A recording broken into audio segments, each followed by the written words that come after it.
Greetings and welcome to this week's episode of UC Weekly News. I'm your host, David Danto. And my partner, Dave Michels, is joining me today. How are we doing, Dave? I'm doing grand, just grand. You say that all the time. I wonder what it's going to be like when you have something that's really grand, like winning the lottery or something. Do they have a lottery where you are nowadays? I have no idea, actually. Oh, okay, time something to look into. Anyway, interesting. A vendor called Boom Collaboration that Dave and I have been following for a few years. They make some pretty good products and some peripherals that use for collaboration. They published a list a short while ago about some tips that they believe will improve the experience of room video conferencing. They called it top 10. I'm not really sure if it's top 10, but they called it top 10. We want to go through their list. We want to augment it with our Well, list. we had to change the list because David and I had a vehement discussion, vehement agreement and vehement disagreement on their top 10. So we came up with our own list of what we consider things you can do to improve your meetings. Things you can do. Yeah, we both agree that we're not going to call these the top 10 because there may be others as well. But so the first one on the list, Dave, you want to go through is the concept of acoustics and lighting? Yeah, I think acoustics and lighting is, I think we've seen tremendous progress in the typical enterprise boardroom, but that's about it. I think that there's a big problem with acoustics and lighting in particularly home offices and these BYOB rooms and what are your thoughts, David? Well, we need to separate the two, in my opinion. There's been some tremendous progress in acoustics in that you can now take what was a horrible situation, a microphone all the way at the other end of the room in a glass room that was reverberant and things like that, and now you can run it through like a half dozen AI algorithms, and all of a sudden it sounds like you're talking into a hand mic. So technology has improved that one. Lighting, I don't know. I've done this demonstration before. Let me do it again very briefly. If I turn off the lights that I'm using, the camera will compensate a little bit, but you notice I'm kind of flat in the background. I'm not really, I still have a backlight here. You can even see what the backlight's doing to separate me from there we go, the pick hits badges that we have from our shows. But you need to have key light and fill light. And if you haven't ever heard about that, key light, fill light, backlights called 3-point lighting. It's very important. It makes a very big difference in how things are looked at. So I would agree that unless you're really lighting a room for video, unless you have the right amount of lumens that use a table that gives you the right reflection, it's a problem. And people are not. Well, windows are a big problem in both departments, acoustics and lighting, actually. But you don't have a window behind you. I've actually got a window behind me, and you can't tell that right now because I'm actually in the headquarters cartoon office. But the windows could be a big problematic, and the problem with windows, of course, is they're not a problem in the morning, and they might be a problem in the afternoon, or vice versa. And so, because everyone knows the Earth is going around, I mean, the sun is going around the Earth, and so, but if you want to improve your meetings, I think a really good step for enterprises is to revisit acoustics and lighting. And you got any tips around this, David? I mean, besides you described the problems and stuff like that. Um, for example, I was thinking about some microphones we've talked about. Uh, there's pretty good microphones you can get for inexpensive amount of money that you can put on a home office, and then there's incredible office microphones for meeting rooms. Yeah, the microphones in meeting room situation, the audio pickup in the rooms has improved drastically, and we'll come back to that in one of our tips because that's only if you've got modern gear. That's right. Uh, I leaped ahead there. Sorry about that.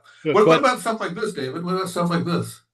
Well, when you're using either, officially Sonex is the brand of foam or any other foam that sound absorption, you're trying to prevent reflections of audio because you don't want the sound to be coming to the microphone and then coming from a reflection as well. It sounds reverberant. It sounds hard to understand.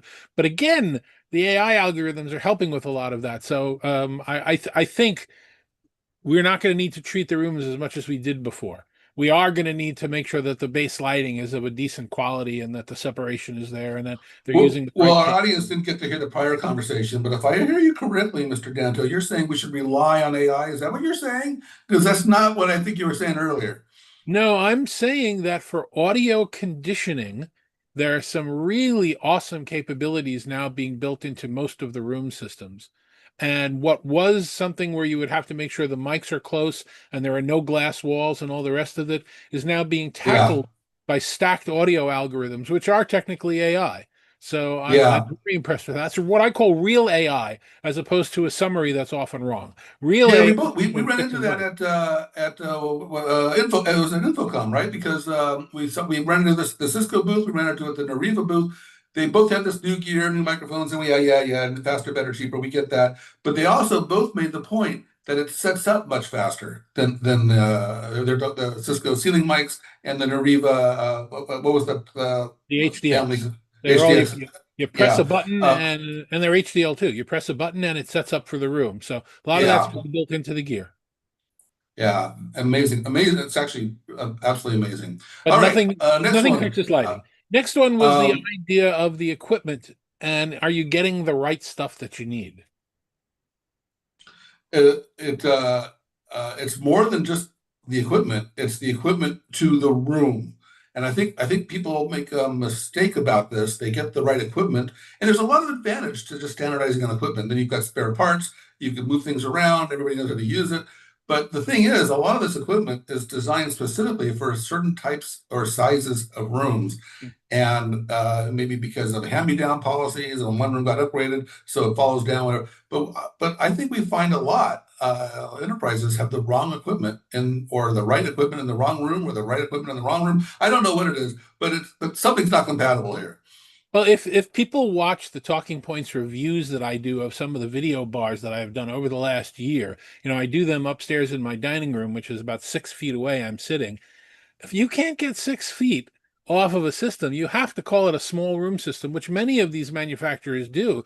But then if you're buying 50 of them to deploy, I'm sure some of them are going into rooms that are further away than the 6 feet, and the camera's struggling to make a decent shot. It gets pixelized, it's on an electronic end of the zoom, and it doesn't look very good. So I think it's very important to understand what the optimal distance is for the device that you're buying. And many of the manufacturers have multiple versions of cameras that you can get, and getting the right one is actually really very important. Yeah. All right, the next one here is actually really kind of tricky, and there's almost a little evolution here that's working against us.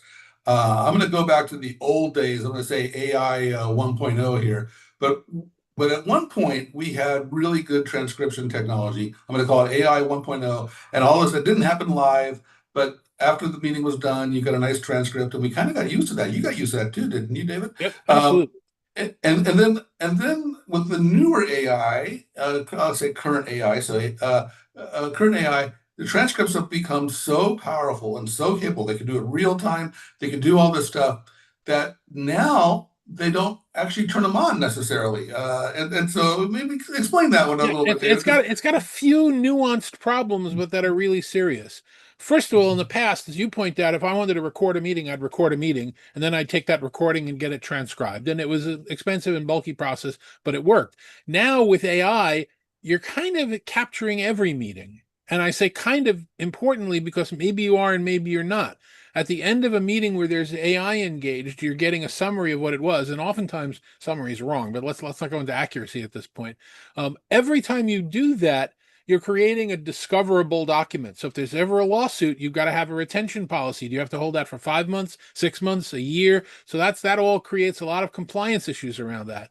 Then there are people who believe, oh, since we've got AI, I don't need to record the meeting anymore. I had that happen to me I twice. only need the summary. Right. That's I all I need. haven't happened to me twice with the actual vendor that whose platform we were talking about, where I asked 5 times, I need a transcript so that I don't have to take notes and I can pay attention to what you're saying, but I need to go back and get the exact words. And the person I was speaking to said, of course we've got it, of course we've got it. And they didn't have it because they had AI on and they assumed it was doing it and it wasn't. It was giving me a David spoke to these two people for the last half hour and said that yellow was a nice color. No, that's not what I said, and that missed all the detail Well, that I yellow is a nice spoke. color. Come on, David. You got to give them that. Yellow Yeah. is a nice color, yes, but the bottom line was we had to actually have the meeting again because in that case I needed the transcript, and the platform representative didn't know that it was missing. So that's a big issue. Between compliance and retention and accuracy and whether or not we're over relying on AI to do the job for us because we don't understand it very well, it's a sticky situation. Yeah, so this third one is know your transcript, know where it is, know if it's going to exist. know who's responsible for it, know, etc. Don't make any assumptions. There's no right answers here except for just don't assume. That's the right Exactly. answer. Um, okay, the next one here is overcomplicating the setup. Now, this is a tricky one, and David and I discussed this one a little bit because in so many ways, I mean, I remember going back into the earliest meeting rooms back in the 90s that I was experiencing, and the remote control was the size of a small Winnebago. I mean, it was just ridiculous, and it had more buttons on it than you could possibly figure out. So I think that in many Was my ways favorite. This is the Tandberg remote control, and the color matched the colors on the screen, and it was one of the best. But look at how many buttons are on there. That's Yeah, and that's intimidating to nothing. The ones somebody I who's not remember were a texting. full-size keyboard that had all kinds of trackballs and everything on. But yes, but so we've come a long way simplifying, excuse me, simplifying the meeting experience. But yet, the topic that we're talking about now is overcomplicated setups. So explain why we have this on this list. Well, when you put something in a room, you really want the technology to become invisible. You want to be able to walk into the room, start your meeting, and go. And in most cases, you can't do that. First of all, you don't know how to start your meeting. If everybody in your organization is using the same platform and everybody's using the same type of gear, then you know where the one button to push is. That's a phrase that got coined by Cisco years ago, and Yeah, everybody's fine. But what if you're doing a call on a different platform? And what if you're doing a call that requires some remote people, but you have a whiteboard in the room? And what if you're doing a call where you've got some in the room, some in remote, but the person that's remote is actually presenting?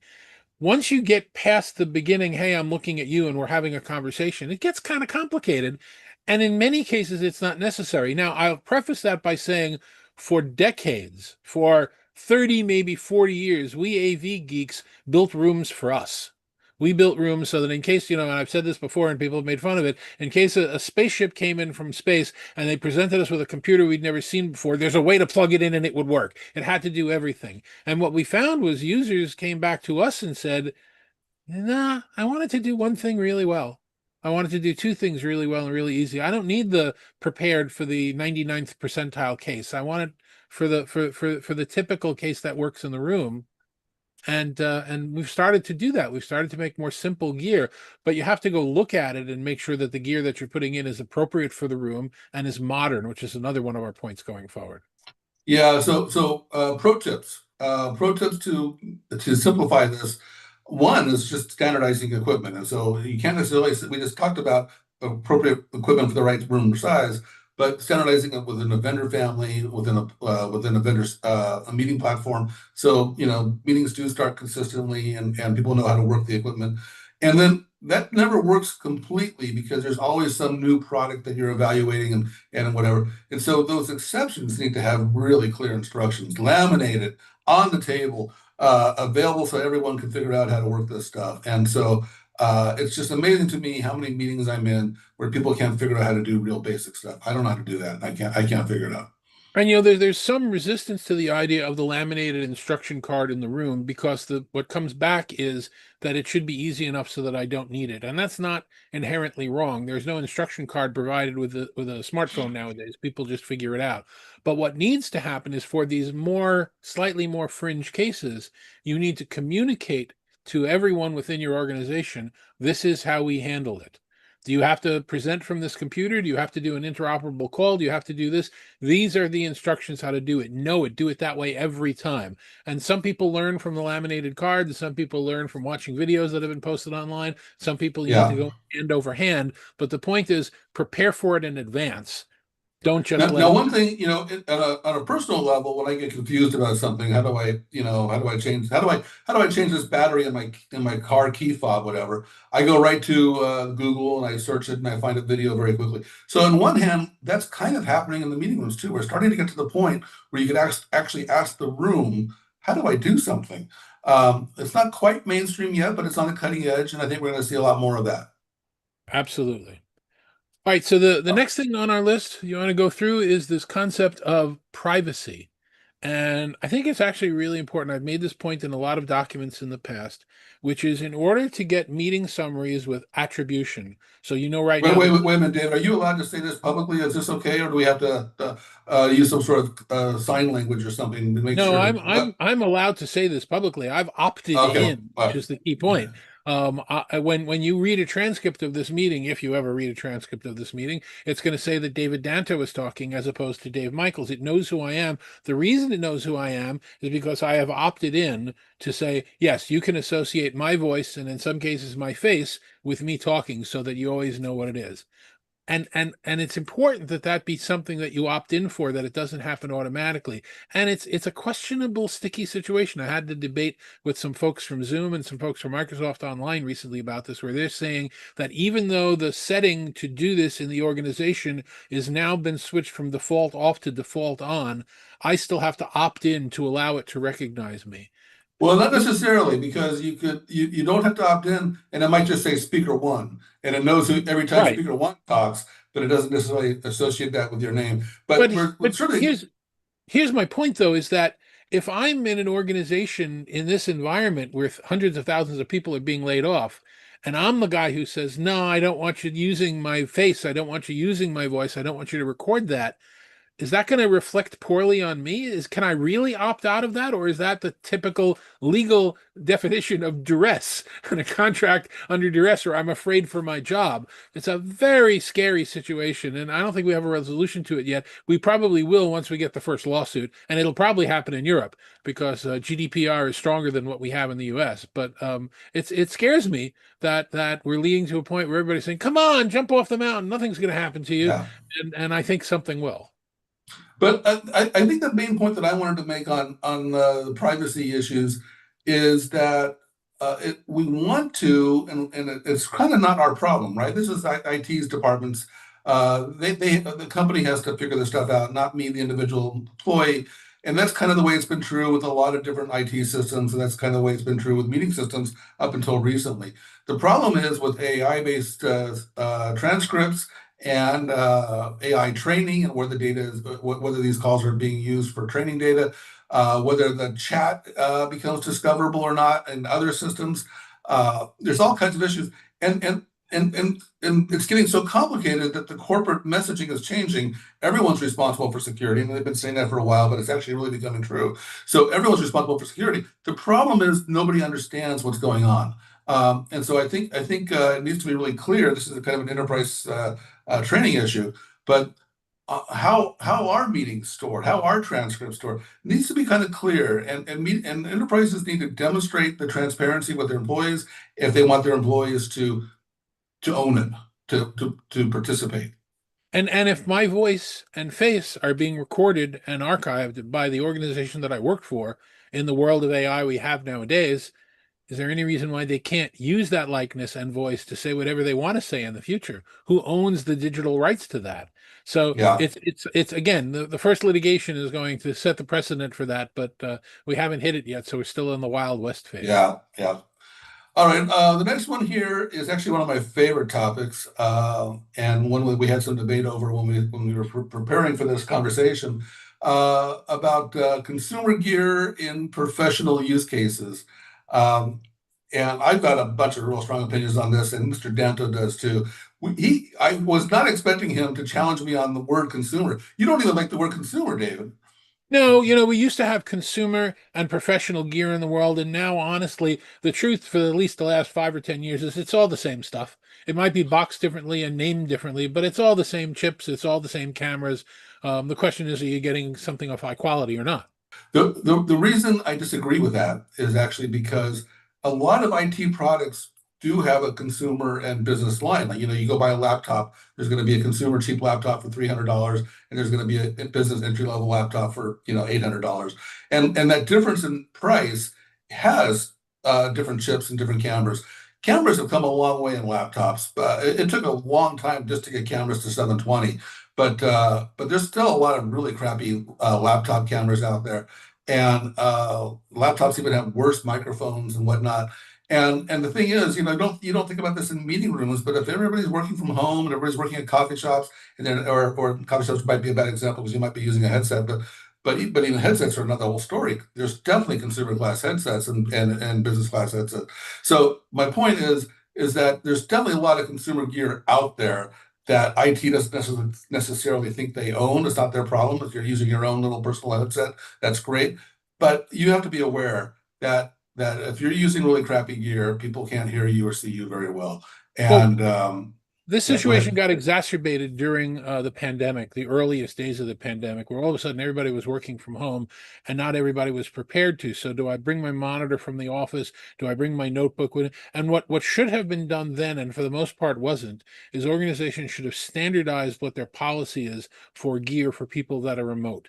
It should be you're using your own laptop or you're using our laptop or you're using this kit and this setup, and it would have Yep, standardized the quality. And we missed that opportunity. And I don't know if it's going to come back again the way the politics are running around work from home and BYOD and all the rest of it. But yep, what's interesting is the cameras, as you point out on the notebooks, have come a long way.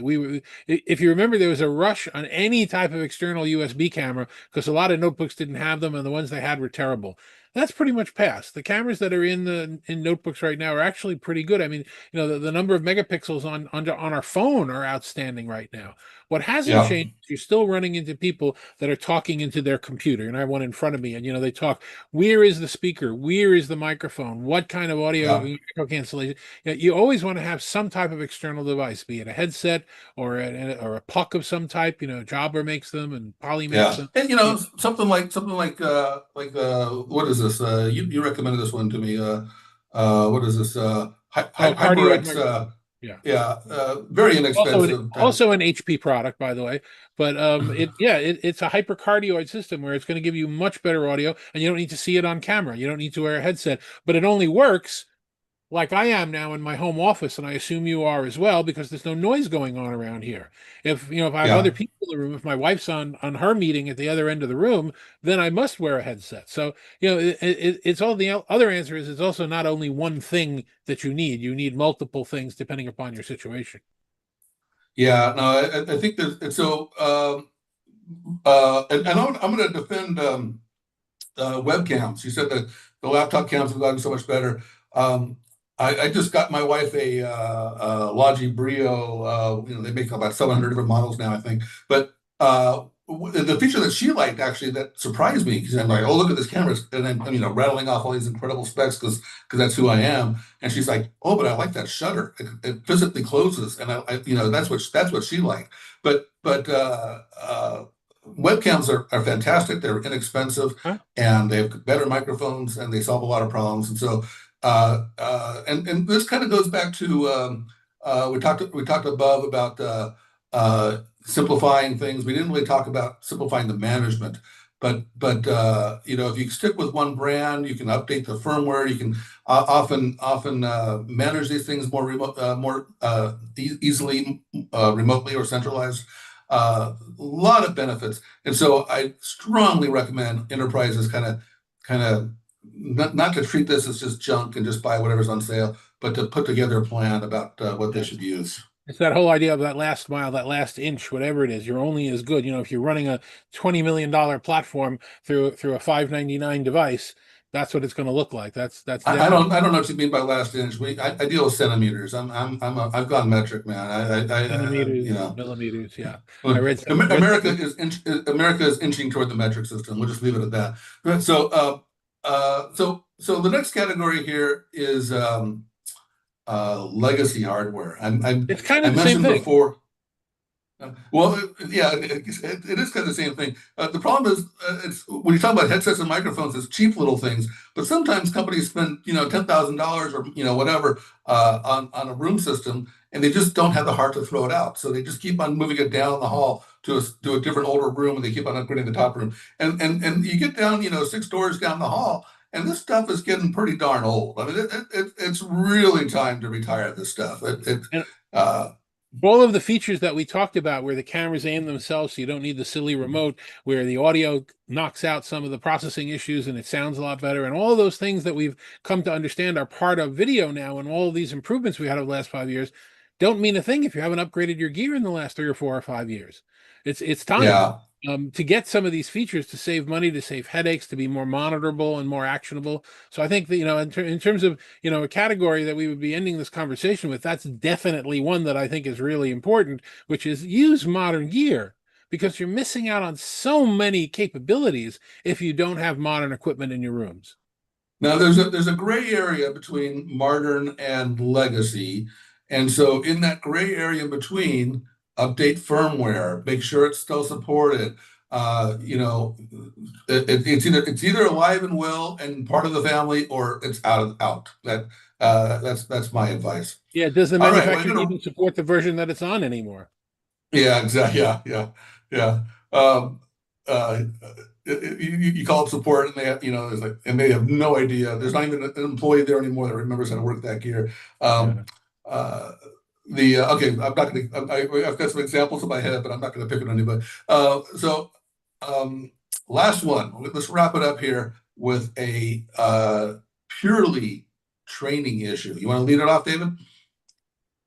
Just make sure that people understand that an email doesn't need to be a meeting, and a meeting doesn't need to last 4 hours. And you want to make sure, if you got remote people on a call, that you've given them a chance to speak, and that you've got an agenda. I mean, it's just human preparation. It's literally that simple. Don't step into a meeting you haven't prepared for. Have the disagreement that Dave and I had just before we did this recording, so that we know where we stand and we're prepared to talk about these things. It's more than that even. I mean, the problem is they don't teach this stuff in college. Meeting etiquette is not something that's covered, and so there's just a lot of things that different companies have different cultures, and it needs to be more spoken, needs to be more clear, And so, for example, is it acceptable to have your camera off during a meeting, and are you supposed to mute when you're in listening mode, or are you not supposed to mute? And you just kind of have to set some expectations. And the problem is, no one, like I said, it's not covered. It's not covered in employee orientation. So there needs to be some pretty clear expectations. It should be covered in employee orientation. This is the way we do meetings here, and and meetings have become a big part of the modern workday. I mean, it's Yeah, that I've been making that argument that collaboration technology should be an orientation probably my entire career.